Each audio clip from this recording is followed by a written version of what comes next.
Bonjour messieurs, dames et bienvenue à notre exposition à la Cooper Gallery Barnsley. Saisir la lumière et l'âme de la nature. Première impression du paysage français. Cette exposition explore les histoires et les visions des artistes paysagistes du 19e siècle en France. La première section de l'exposition explore les règles traditionnelles de la peinture de paysage et les premiers développements du 19e siècle à travers les œuvres de Pierre-Henri de Valenciennes et de Georges Michel.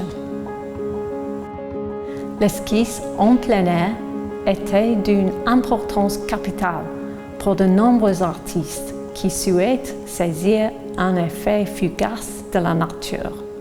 Les artistes commencèrent à s'aventurer plus loin en France pour absorber et étudier la nature de manière plus approfondie, plutôt que de se rendre en Italie.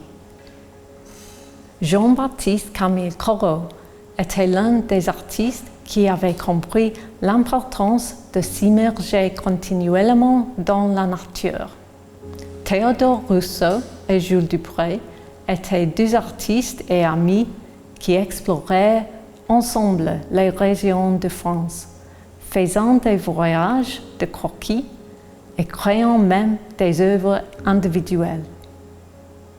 Au sud-est de Paris se trouve l'ancienne forêt de Fontainebleau, une vaste zone de forêt dense, d'affleurements rocheux et d'une plaine sablonneuse.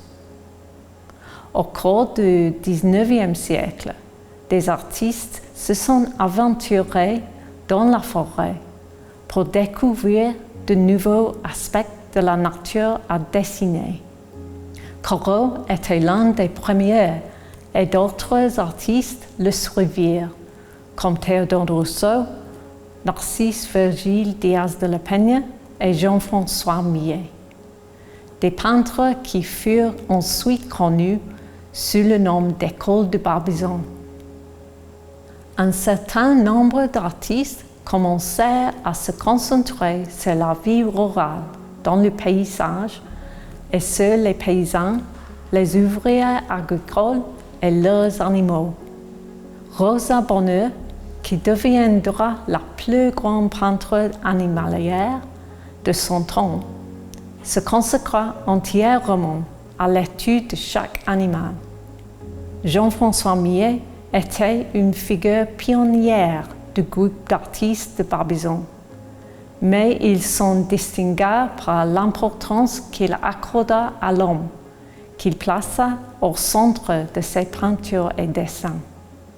L'exploration des effets de la lumière naturelle a joué un rôle important dans le développement de la peinture de paysage en France.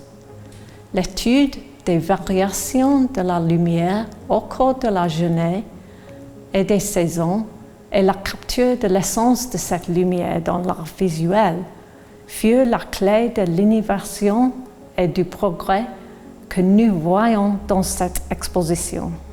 L'immense talent de Corot doit être mentionné ici, aux côtés de celui de son contemporain et ami Charles-François d'Aubigny.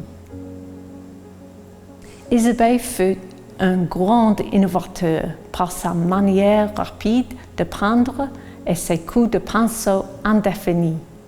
Parmi ses élèves, citons Eugène Boudin et Johann Barthold Jonkind, qui étaient eux-mêmes des partisans des jeunes impressionnistes.